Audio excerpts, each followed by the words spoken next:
Chapter 3 विजेता बने।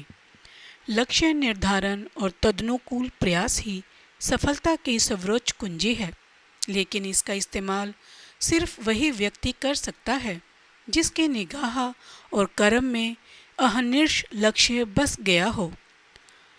आँख खोलकर देखो परखो, कोरोना बंद बुद्धि के द्वार, छिन भिन कर दो तमसावृत रूढ़िवाद के कारागार। दोस्तों, जीत के लिए जरूरी है लक्ष्य, लेकिन उससे भी पहले उस तमसावृत अंधेरे के दायरे को छिन भिन करना और भी जरूरी है, जिसमें भटक कर हमारी बुद्धि के द्वार बंद हो चुके हैं। ज़रा सोचिए कि हम लगातार पतन की ओर क्यों जा रहे हैं। दूसरों की तरह हम भी तरक्की क्यों नहीं कर पा रहे हैं। इसका उत्तर है, हम वैसे नहीं हैं जैसा तरक्की करने वालों को होना चाहिए। जीत के लिए हम में किसी विजेता जैसे गुण होने चाहिए, समझदारी, दूरदर्शिता, धीरता, गंभीरता आदि।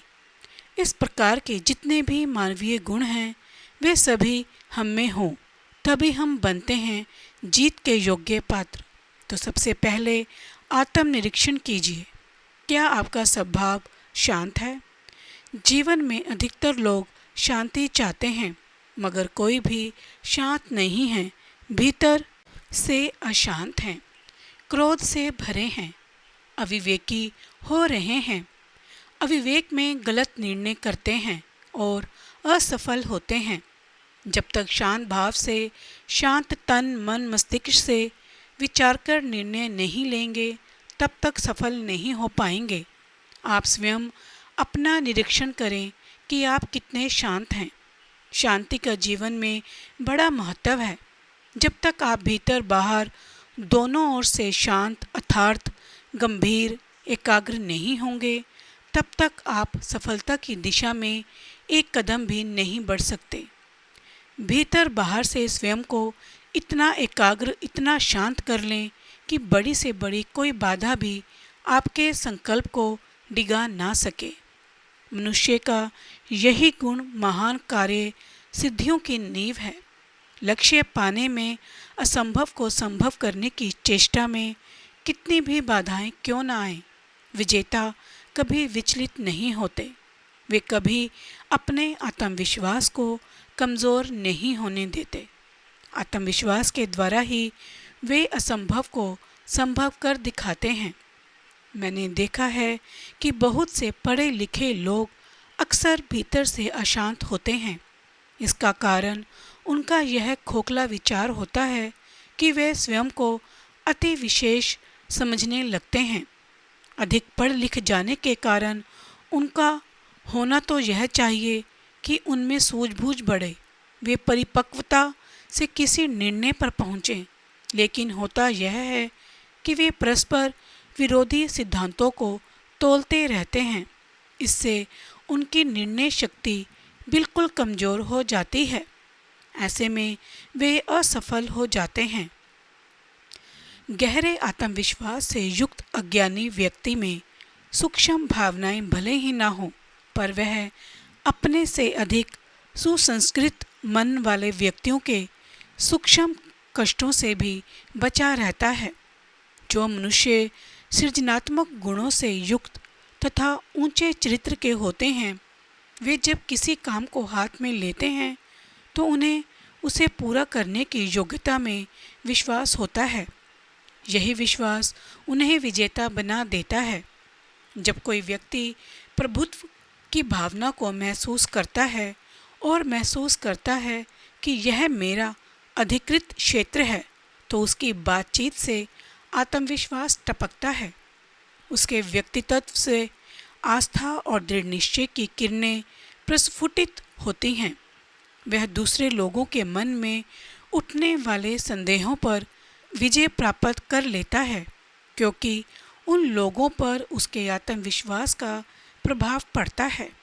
उसकी निश्चयात्मकता और तेजस्विता को देखकर उन्हें विश्वास हो जाता है कि इस व्यक्ति में सफल होने की शक्ति है।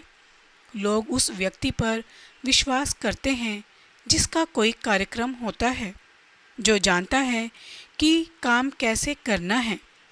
इसी गुण के कारण ऐसा व्यक्ति सर्वत्र प्रशंसा का पात्र बनता है।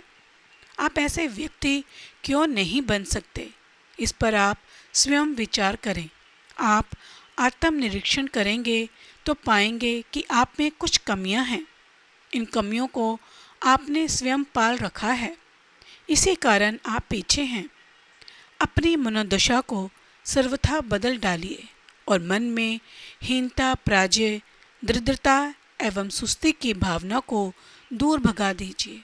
मन से असफलता के भाव को निकाल फेंकिए और उसके स्थान पर सफलता, विशालता, स्वतंत्रता एवं प्रसन्नता के भाव मन में लाइए। महत्वाकांक्षा ऊंची रखें। आपकी महत्वाकांक्षा ऊंची होनी चाहिए। छोटी इच्छा मत कीजिए, बड़ी इच्छा कीजिए, महान इच्छा। आप देखेंगे कि आपका चरित्र भी उसी के अनुरूप ऊंचा उठता जाएगा। आपकी कार्यशक्ति भी उसी के अनुकूल बढ़ती जाएगी। आपकी सामर्थ्य बढ़ जाएगी। यदि आप सफलता की कामना करते हैं तो अपने मन में असफलता का विचार ही ना आने दीजिए। अपनी मनोवृत्ति उन्नत बनाइए, मन को प्रसन्न रखिए और उसे बेचैन ना होने दीजिए। अपने मन में यह विश्वास जमा लें कि आप सफल होंगे। संकल्प के द्वारा क्या नहीं हो सकता। किसी विद्वान ने कहा है, ऊंचे ऊंचे ख्याल किसको नहीं आते, ऊंचे ऊंचे ख्याल किसको नहीं आते। कौन महत्वाकांक्षी नहीं होता, किसकी अंतरात्मा उच्चतम पद के लिए मिन्नतें नहीं करती, मगर सफलता का सेहरा उन्हीं के सिर पर बंधता है जो दिन रात सत्व प्रधान अंतःकरण के बताए गए रास्ते पर लगातार चलते रहते हैं।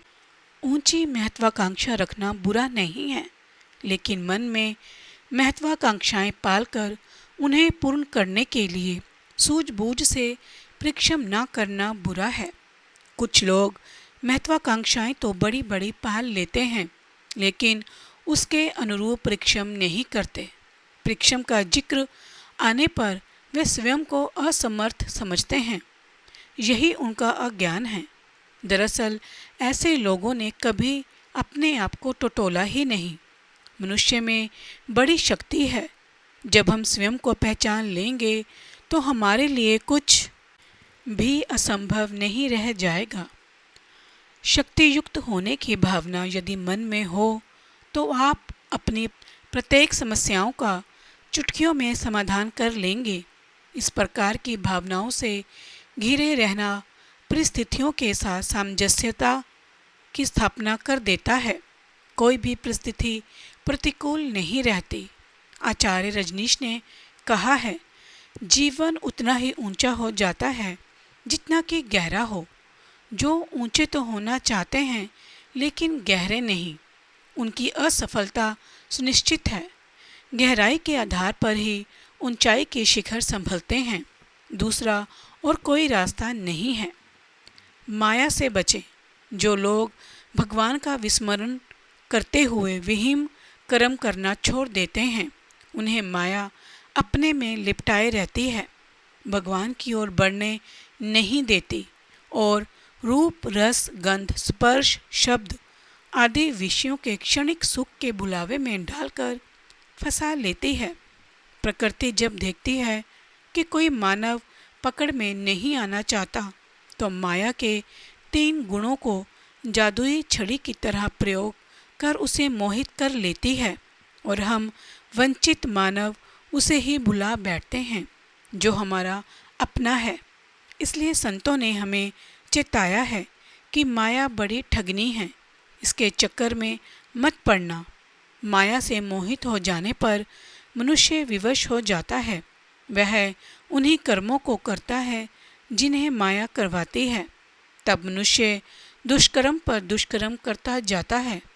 उसका ज्ञान स्वरूप बिल्कुल ढक जाता है और वह आसुर भावग्रस्त होकर इतना अधम बन जाता है कि भगवान की शरण ग्रहण करने की बात भी नहीं सोच सकता।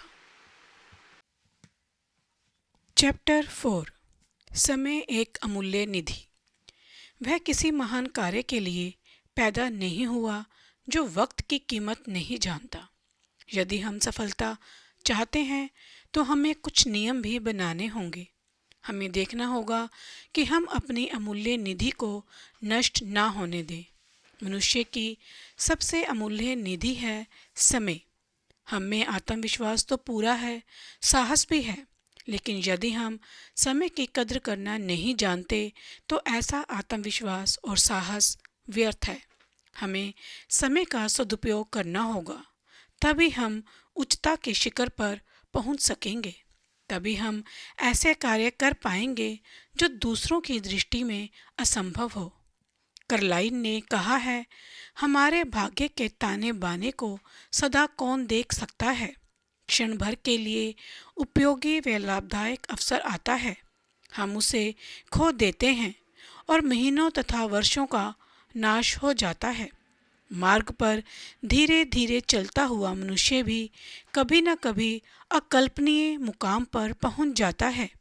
लिकांते कहते हैं, भागना व्यर्थ है, मुख्य बात है ठीक समय पर निकलना। शेक्सपियर ने लिखा है, आज का दिन घूमने में खो दो, कल भी वही बात होगी, फिर और अधिक सुस्ती आएगी, आलस्य अनुभव होगा। कुछ लोग समय की कद्र नहीं करते, जबकि समय का मूल्य धन से भी अधिक है। समय लगाकर आप धन कमा सकते हैं, लेकिन धन से समय नहीं खरीद सकते। समय नष्ट करने की सजा थी मृत्युदंड। प्राचीन काल में जब रेलें तथा तारघर आदि नहीं थे, उस समय सरकारी डाक ले जाने के लिए डाकिये काम पर लगाए जाते थे। उन्हें यह स्पष्ट कर दिया जाता था, यदि मार्ग में विश्राम करोगे और डाक पहुंचने में देर होगी तो मृत्युदंड दिया जाएगा। इसी प्रकार उन लोगों को समय नष्ट करने का यह परिणाम भुगतना होता था। प्राचीन काल में जिन कार्यों को करने में बहुत समय लगता था और मार्ग की कठिनाइयां अलग से झेलनी पड़ती थी, वही कार्य आजकल कुछ घंटों में ही हो जाते हैं। विज्ञान के कारण अब समय अधिक मिलने लगा तो उसका व्यर्थ प्रयोग भी बढ़ गया। समय नष्ट करने का परिणाम भयंकर होता है। सीजर ने शाही दरबार में जाकर एक समाचार पढ़ने में देर कर दी और अपने प्राणों से हाथ धो बैठा। कर्नल राहत ताश खेल रहा था। एक नौकर ने वॉशिंगटन की सेना संबंधी एक सूचना पत्र उसे लाकर दिया। उसने पत्र देखे बिना ही जेब में रख लिया और ताश खेलता रहा। खेल समाप्त होने पर उसने सैनिकों से तैयार होने के लिए कहा, परंतु अवसर निकल चुका था। शत्रु सैनिकों ने उन्हें गिरफ्तार कर लिया और मौत के घाट उतार दिया। भाग्य बनने बिगड़ने में एक पल की भूमिका। प्रत्येक व्यक्ति के जीवन में कभी न कभी ऐसी घड़ियां अवश्य आती हैं जिन पर उसके भाग्य का बनना या बिगड़ना निर्भर होता है। यदि मन जरा सा भी हिचकिचाता है, डरता है, तो सब कुछ नष्ट हो जाता है। अतः एक एक पल को कीमती समझकर हमें उसका उपयोग करना चाहिए। जिस प्रकार यौवन ढलने के बाद उसे वापस नहीं लाया जा सकता, उसी प्रकार गुजरा वक्त वापस नहीं आता। मनुष्य को चाहिए जब उसका एक काम समाप्त हो जाए तो वह तुरंत दूसरे काम में लग जाए। लेकिन होता यह है कि व्यक्ति एक काम समाप्त करके विश्राम करने लगता है। यह विश्राम क्या है? यह आलस्य रूपी मदिरा का प्याला है। व्यक्ति विश्राम द्वारा अपने पूर्व संचित समय के मूल्य को खो देता है।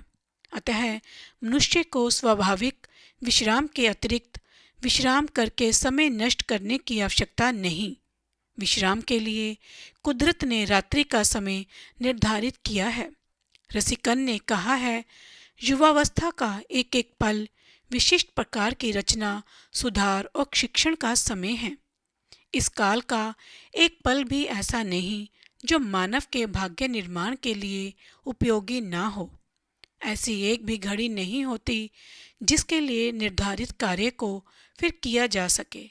लोहा ठंडा हो जाने पर उसे कितना ही पीटो, उससे कुछ नया नहीं बनता।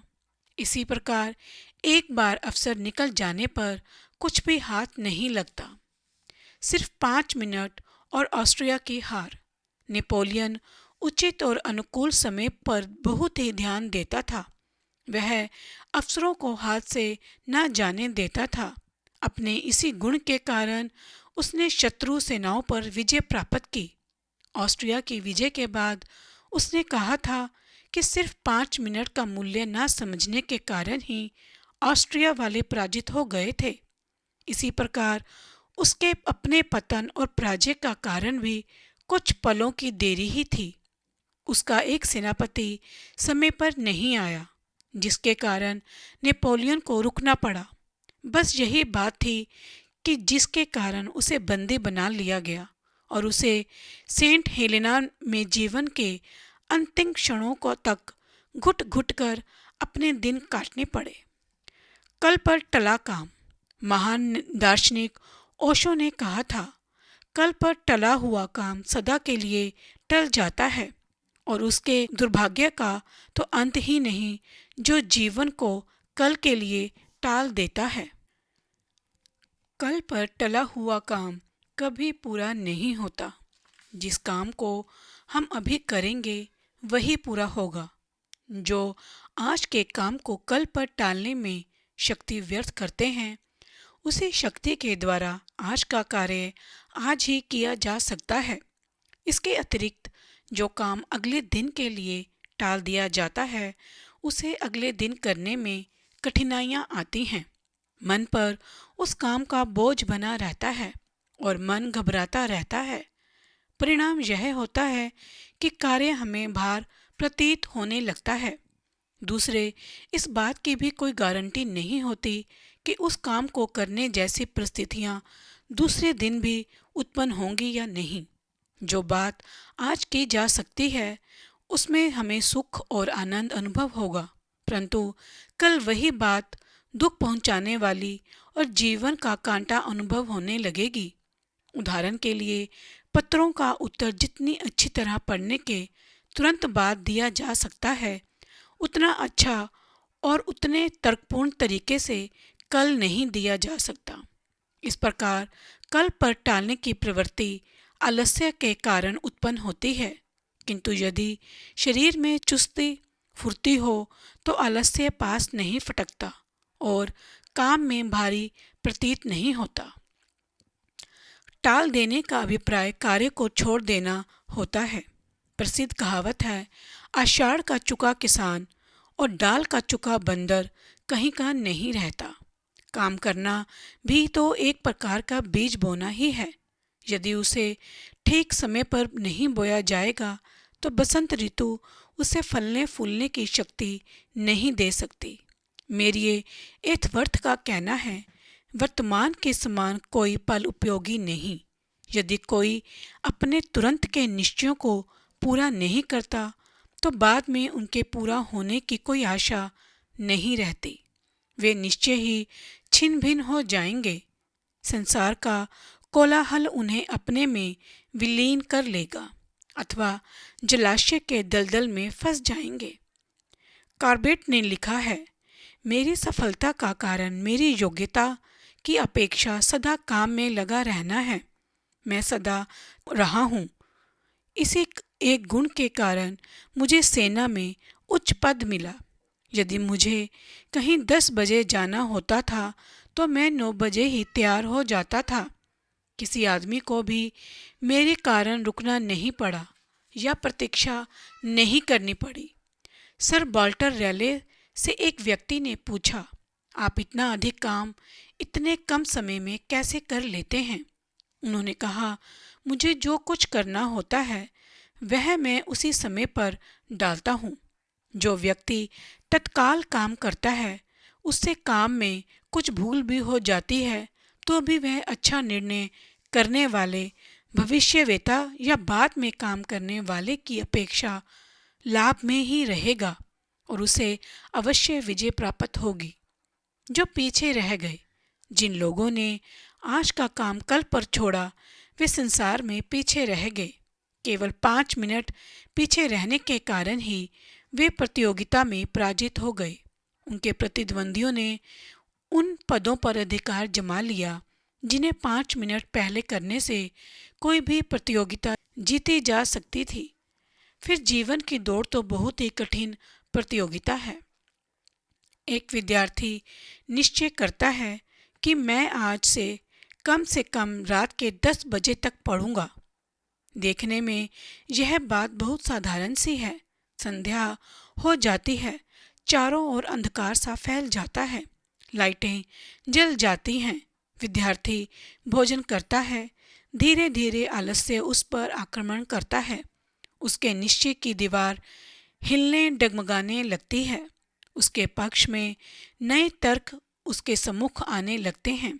वह सोचने लगता है कि अभी तो परीक्षा में बहुत दिन बाकी हैं। अभी ऐसी कौन सी जल्दी है? कल से मैं नियम पूर्वक पढ़ना आरंभ करूंगा। बस इसी तर्क वितर्क में वह अपना निश्चय छोड़ देता है और वह कल कभी नहीं आता। वह घड़ी उसके विजय की घड़ी थी। इसी को अवसर कहते हैं। जीवन पर सफलता या असफलता की छाप लगाने के लिए यही 5 मिनट का समय लगता है। विद्यार्थी फिर कभी इस बीते अवसर को प्राप्त नहीं कर पाता। किसी विद्यार्थी के विरुद्ध ही नहीं, ऐसे प्रत्येक व्यक्ति के निश्चय के विरुद्ध जो कुछ करना चाहता है, आलस्य सारी शक्ति और सेना लेकर खड़ा हो जाता है। आलस्य के इस भयंकर आक्रमण को जीतकर जो व्यक्ति जीवन के कार्य क्षेत्र में अपनी पताका फहरा देता है, वह भिखारी होने पर भी सम्राटों से श्रेष्ठ होता है। शैतान का नाम है कल। शैतान का नाम है कल, एक ऐसा शैतान जिसका कोई अस्तित्व ही नहीं, सिर्फ हमारे भ्रम में जीवित है। कल नाम का यह शैतान, इतिहास में ऐसे एक नहीं अनेक उदाहरण हैं जहां कल की इस तेज धार पर कितने ही प्रतिभाशालियों के गला कटने की घटनाएं अंकित हैं। कितनों की योजनाएं अधूरी रह गई, कितनों के निश्चय उनके मन में रह गए और न जाने कितने ही व्यक्ति पछताते हाथ मलते रह गए। वे लोग इंतजार करते रहे और कल कभी आया ही नहीं। क्या आपने कल देखा है? नहीं, कल है ही नहीं और हम उसके भ्रम में जी रहे हैं।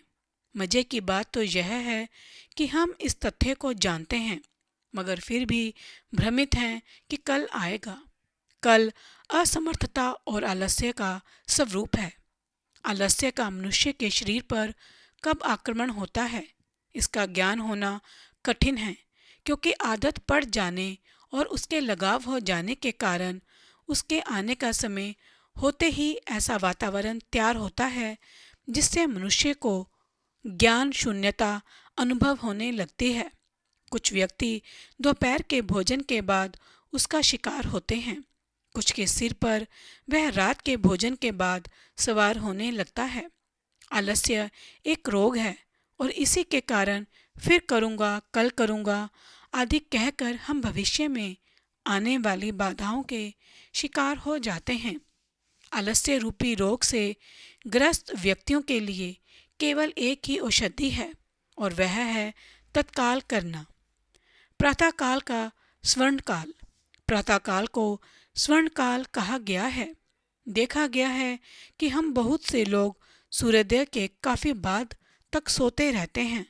आध्यात्मिक दृष्टि से देखा जाए तो यह यश, धन और स्वास्थ्य तीनों के लिए घातक है। सूर्यदेव यश और ऊर्जा प्रदान करते हैं, लेकिन अधिक देर तक सोए पड़े रहने वाले लोग उस ऊर्जा से वंचित रह जाते हैं। दूसरी दृष्टि से देखा जाए तो यह सूर्यदेव का अपमान भी है। अधिक देर तक सोए पड़े रहने वाले लोगों का स्वास्थ्य अक्सर खराब रहता है। शीघ्र शय्या त्याग देने की आदत की सभी बुद्धिजीवियों एवं विचारकों ने प्रशंसा की है। संसार के महान व्यक्ति प्रातःकाल उठा करते थे। रूस का महान शासक पीटर द ग्रेट मुंह अंधेरे ही उठा करता था।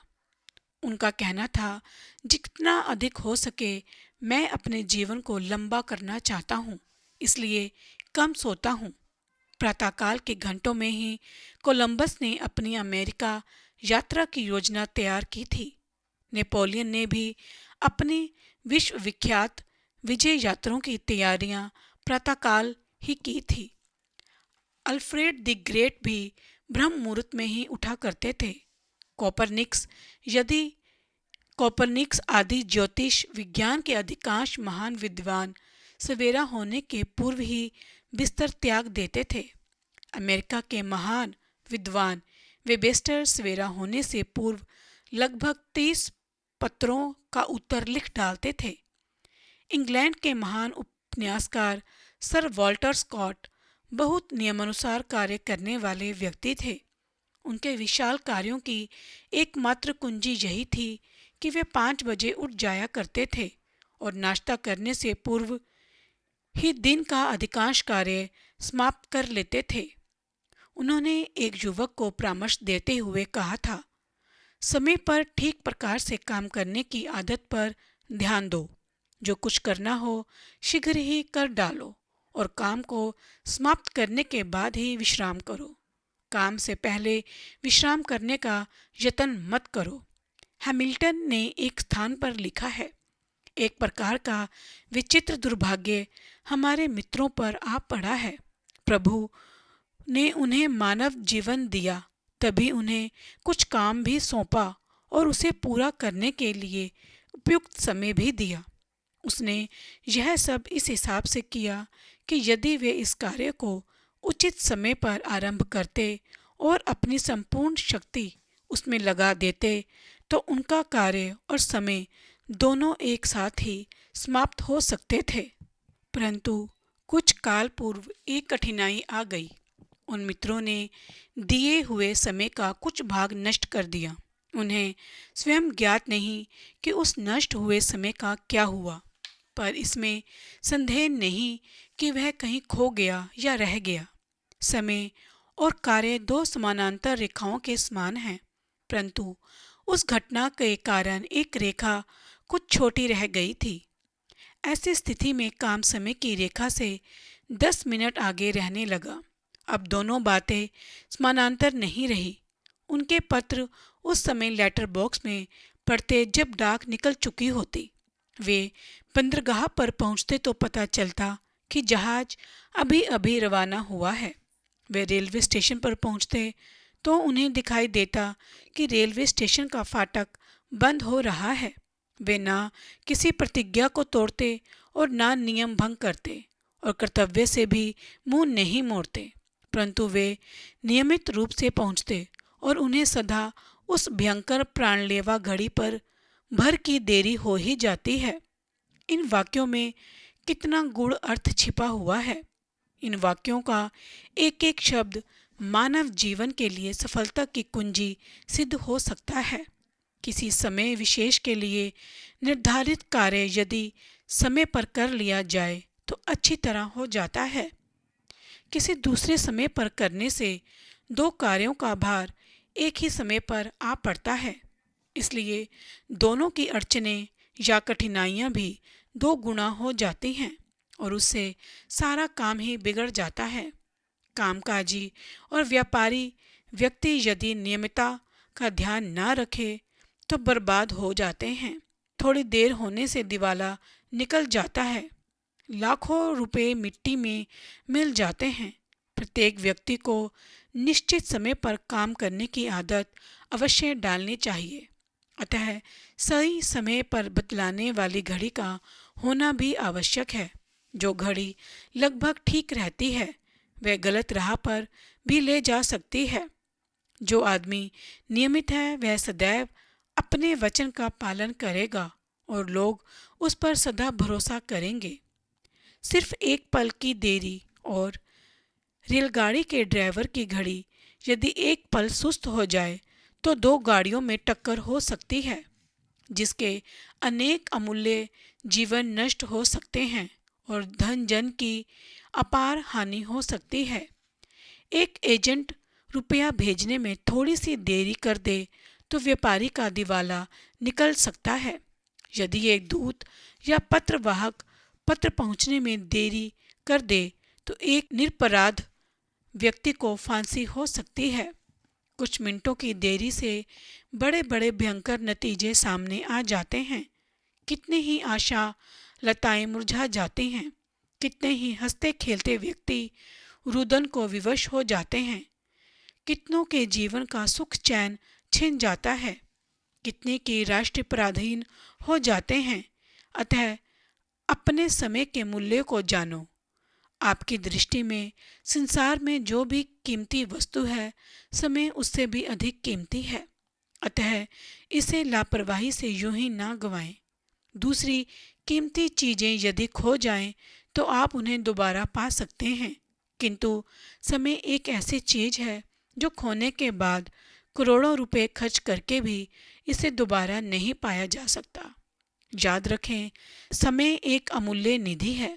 समय को नष्ट करने का अर्थ है शक्ति को नष्ट करना, सामर्थ्य को नष्ट करना और अपने आचरण का पतन करना। इसका अर्थ है अवसर को सदा के लिए खो देना।